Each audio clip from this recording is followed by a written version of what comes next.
Jaime سید پاکستان کی سیاسی تاریخ کی ایک سندھی قوم پرستاور متنازع شخصیت ہے۔ ایک غیر لچکدار قوم پرست کے طور پر انہوں نے سندھیوں کے سیاسی حقوق کے لیے کئی دہائیوں تک جدوجہد کی جو 36 سال تک جاری رہی۔ ان کی مختلف غلط فہمیوں اور غلط تصورات کے علاوہ پاکستان کے سالمیت کے لیے خطرہ بننے والے شخص کے طور پر انہیں شدید تنقید کا نشانہ بنایا گیا۔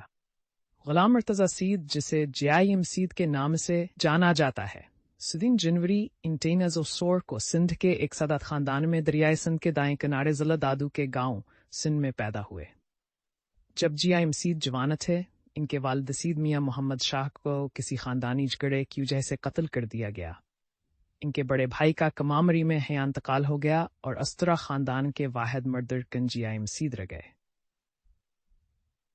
باقیر حجانے والد مردرکن کی حفاظت کی وجہ سے اس کو لینے بھیجا گیا، بلکہ اپنی حویلی میں تعلیم حاصل کی۔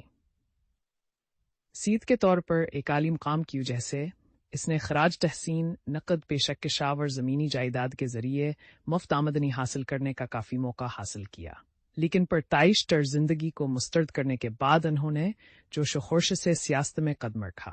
سیاسی طور پر اس نے ترقی کیا اور پانا اسلامسٹ سے ہندوستانی قوم پرست تک کا سفر کیا، اور پھر پاکستانی قوم پرست مسلم لیگ میں شامل ہونے کے بعد سندھی قوم پرست پر ختم ہوا۔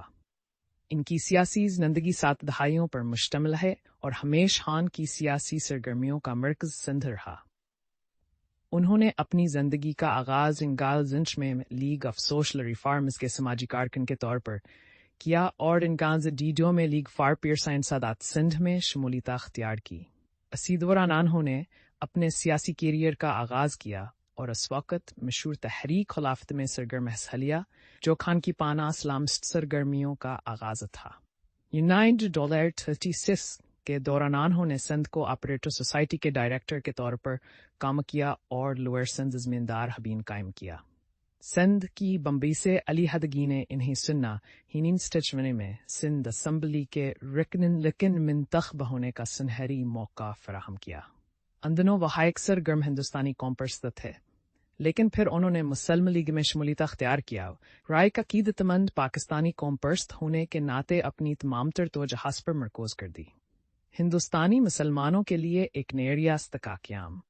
1914 میں وہ سندھ مسلم لیگ کے نائب صدر بنے اور 3 مارچ 1938 کو سندھ اسمبلی میں پاکستان کی قرارداد پیش کرنے والے پہلے شخص کے طور پر ریکارڈ کیا جاتا ہے۔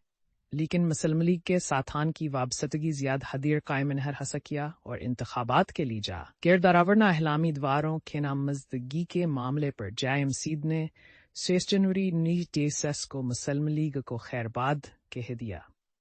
باچا خان کے نام سے مشہور غفار خان نے پاکستان پیپلز پارٹی کی بنیاد رکھی، جو پاکستان کی تاریخ میں اپوزیشن جماعت تھی، اور جائم سید داس کے جنرل سیکرٹری منتخب ہوئے۔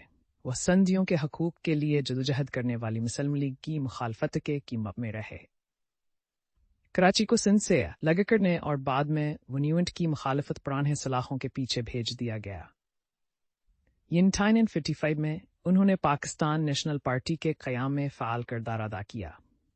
ایوب کے دور میں وہ جیل میں رہے اور سیاست سے کنار کش ہو گئے۔